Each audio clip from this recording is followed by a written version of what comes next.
All right, good afternoon, everyone. It's great to see all of you today. I'm really excited to be able to talk about the 2023 budget. We have about an hour and a half long presentation. No, I'm just kidding. We'll be brief, and because we've got lots to do. But I will just want to thank each and every one of you for coming today and for taking the time to learn about this recommended budget. I first want to just start by thanking our comptroller, John Toohey. John, your work this year and every year is really wonderful, and all of the department heads who are here, who worked, and all of your staff to be able to put together the budget. It wouldn't be possible without all of that effort. And I know it's always we always say we've got lots of time to get this done. We start in July and August, but before we know it, it's October, and we're here. And a lot of work goes into this, a lot of work behind the scenes. And so, John, I just want to thank you and all of your staff, and as well all of the department staff that worked to help bring this budget to what it is. I also want to thank the Common Council. I think I see our president of the Common Council here. This, after today, will be handed over to the Common Council to be able to have them start their official process. And so we are excited to get started. And so with that, this budget starts with our city being in very strong fiscal health. We have a budget that's just that again manages expenses. We all know that expenses are going up. We all recognize that we have a lot to do, though, as city government to be able to deliver on promises that we've made, to deliver on services that need to be delivered, and to also make sure that our staff have the right equipment and the right amount of staff to be able to get the job done. And so we know that we're coming at this from a good, strong fiscal health. And it's not just us that think that. We thankfully get reviewed every year by the Comptroller's Office of the State of New York. They look at our finances, and they too have determined that our health as a city is strong. And we just recently received a fiscal stress score of 1.7, which is almost as low as you can go. But we are really proud of that effort. We're really proud to be able to be on this strong financial footing, because what this does is this actually allows us to be able to weather some of these storms. And one of the storms that we're seeing now is the high cost of goods and expenses. We're seeing inflation going up year over year, I think 8.2% now, which is, it's a lot. And we're seeing that in all areas of city government, just like our families are seeing it in all areas of their own budgets. And so we really want to be able to make sure that our budget reflects those rising costs, and that we're able to make sure that we can weather these storms and be able to come through it to be able to continue to deliver on the services that our city needs. And so with that, our total budget for this year, as recommended, is going to be just over $50 million. With this budget, we are going to be able to continue to have a decline in our tax rates, and we're going to continue to invest in our city. And for us, that's really the most critical. As you may remember, in 2022, we were able to add a lot of staff. We were able to make a lot of investments, and we're really proud to be able to continue on that strong work, to build on that work. But we want to be able to do so that we can continue to reduce the tax levy here in the city of Kingston to the best of our ability. And so with this budget, we are reducing the tax levy by a slight amount. We will be going down by about $50,000, and so our proposed tax levy is going to be $17,600,940. And with that, that does include a decrease in the Homestead Tax Rate. For folks who've been covering budgets for a long time, if you go even back to 2016, which was my first year in office, I inherited a budget that had a tax rate of 10.16.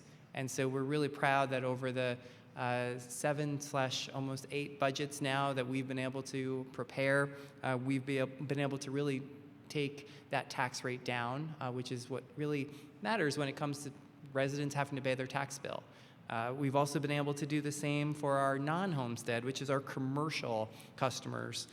They have also seen, since 2016, a really large decrease in the amount that we're actually charging them on a per 1,000 basis. So from $18.31 in 2016 down to $13.91 this year. And so you'll see that we are continuing to make progress in making sure that our residents are not being overtaxed, making sure, though, that they are still able, though, to get delivered all of the essential services that our residents want here in the city of Kingston. And so this pie chart, which for those of you here in the room is probably a little bit small, so you won't be able to see it as much, but you can actually go ahead and see that the police department, the fire department, general government, public works, they all make a portion of this pie, and we are continually striving to be able to make sure that in all of our departments that we are making investments in areas that are needed. And so the first area that we're making investments are in people.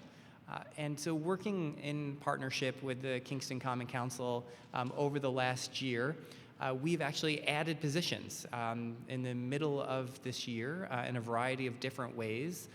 And so year over year, we've actually added 8 full-time staff. Approximately one of those is actually going to be a new position in 2022. All of the rest have actually already started or have been added to our budget for 2022. That one new position is going to actually be a crime analyst.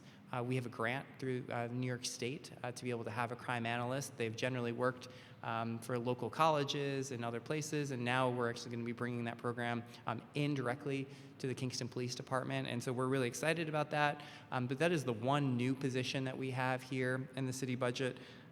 All of the rest have been added over the last months before we got to today. But you will see that that they are now all in the budget for 2023. The second area that we want to be able to invest is in infrastructure. We know that over the last couple of years, we've been doing a tremendous amount of infrastructure work here in the city of Kingston. That includes everything from working on our streets to working in our parks, to working on our sewers, to be able to make sure that we're creating an environment, a built environment around us that can support economic development, that can support job growth, that can create a safe, beautiful environment for our residents to use, to recreate in, to enjoy. But we also need to be able to create housing. We need to be able to work together with our partners in this community to be able to continue our efforts. Ever since we created a Department of Housing here in the city of Kingston, we've been really successful in broadening our efforts, whether it be through policy initiatives in partnership with the Common Council or operational initiatives, working with developers to be able to bring housing projects to Kingston. We feel really strong that 2023 is going to be a banner year in all areas of investment, but we also are going to see that we have to try some new innovative approaches as well. And so one of the things that we're really proud to be able to launch, and thankfully this past Friday, our brand new ambulance for our mobile mental health co-response team arrived here in the city of Kingston. I want to thank the Kingston Fire Department and Chief Ray for his leadership in this area and for working with us to be able to be willing to try something new. This new initiative is the first outside of New York City to be able to be a co-response team that's going to pair a crisis counselor with an EMT to be able to help respond to calls for our residents 5 days a week, 8 hours a day. And again, for us, this is exciting, it's needed, and it's something that we believe is going to pay dividends. And I hope that this won't be the last ambulance that we have here in the city of Kingston, because I think that our goal is to be able to deliver the best service to our residents, especially when life is at risk. And being able to have these tools now at our disposal to be able to be that lifeline to someone is just absolutely critical. And so we're really excited to be able to partner with the Ulster County Mental Health Department, as well as Access Supports for Living, which is their nonprofit partner that does currently the countywide mobile mental health program. And so by pairing these partners together with our staff, we're excited to be able to launch this program. And now, as we move forward, this is a program that's going to now be available as a new resource to our residents. As we talk more about public safety, we know that we need to continue to make investments in public safety.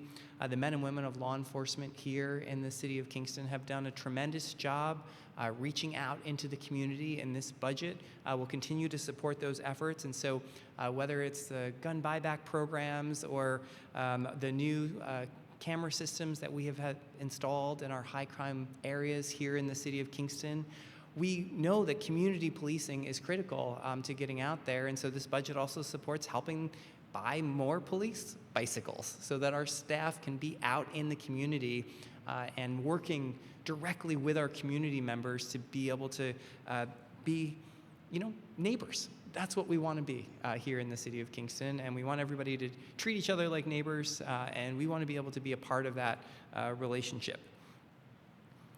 Through this budgeting process, we also recognized that there were ways that we were going to be able to invest in sustainability like we haven't been able to do before. And one of those is related to green energy purchasing. We've previously had long-term contracts on our energy systems or our energy supply that we use to currently power all of our buildings. That contract is coming to an end in February of next year, and so in the bidding process this year to be able to bring in a new energy supplier, we knew that the time was right for us to be able to buy energy that was green, that was created by sun and by the wind, and to be able to have a new mix of energy that we've never had here powering our city buildings. And so even during these times of very large increases in electricity bills, we were able to lock into a one-year fixed rate for less than what people right now are paying for their current supply. And so that's something that we're really proud of, to be able to do so at a lower cost than what our residents are currently paying, but also now having new renewable energy to be able to offset our city buildings. And what's exciting about this is that this is going to be an opportunity for us to get our community choice aggregation program up and running, and so that by the time this contract ends, we'll be ready to invest in our own green energy here in the city of Kingston. The next sustainability initiative that we're really excited about is composting. We've talked about composting a lot, but we've talked about it a lot.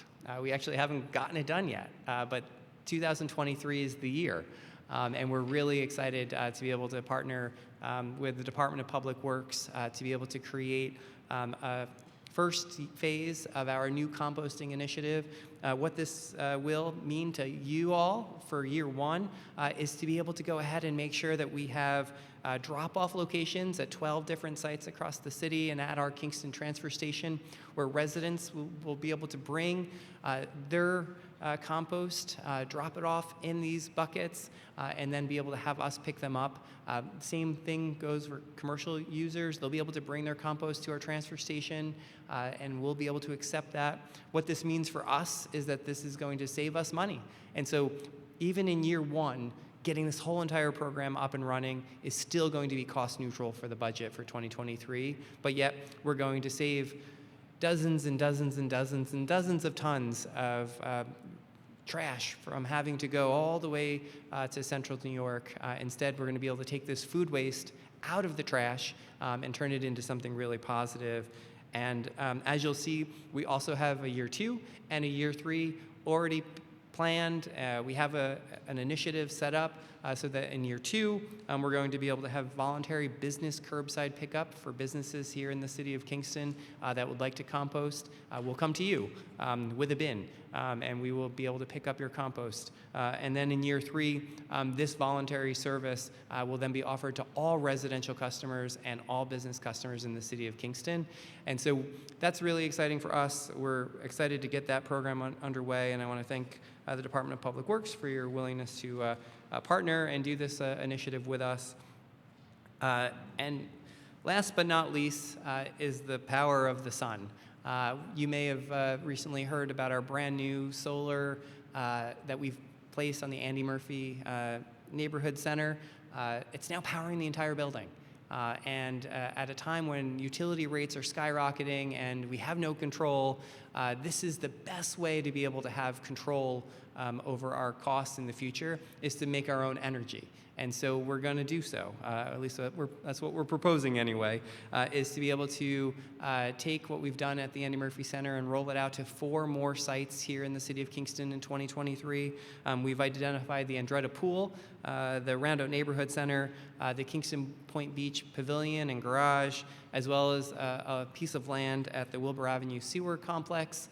That we believe are 4 ideal locations that are ready to go to be able to allow us to be able to create enough solar power to be able to generate not only those 4 facilities themselves, but enough additional power to basically power all 3 of our fire stations. And so it's a big investment, but it's one that we believe has an extremely good payback period and one that we're really excited to launch.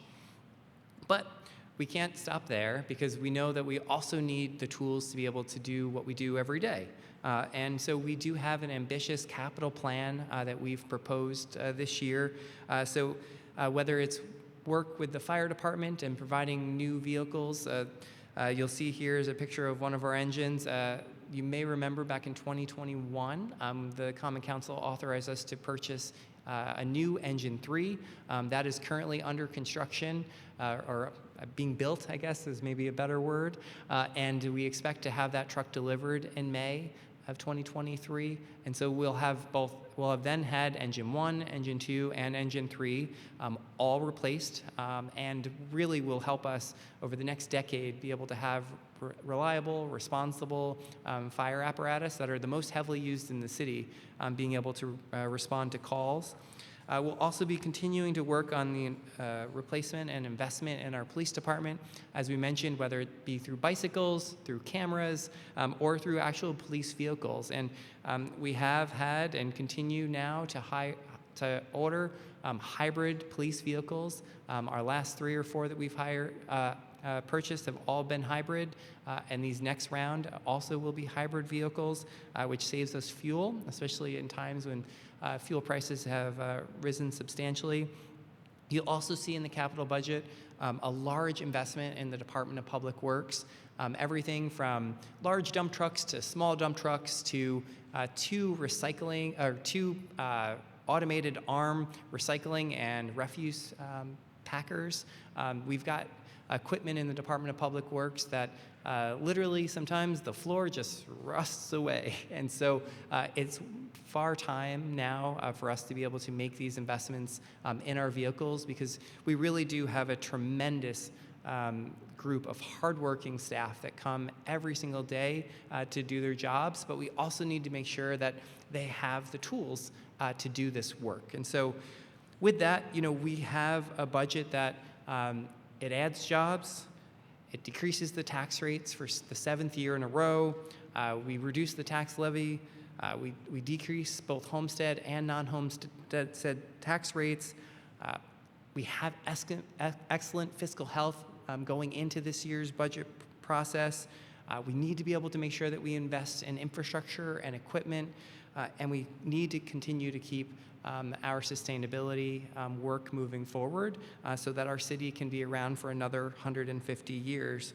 And so with this, we believe that Kingston is delivering more, and we're doing it better and with less from our taxpayers. And so for us, this is what Kingston is all about. We feel like this budget is exactly what Kingston needs at this moment. In these difficult times, we are moving the city forward, and we believe that by going forward with this fiscally restrained approach, it's going to continue to ensure that we have a continued stability, and our goal is to build what is needed and maintain what is built. And with that, I want to thank all of you for coming today, and we look forward to working through the rest of the budget process.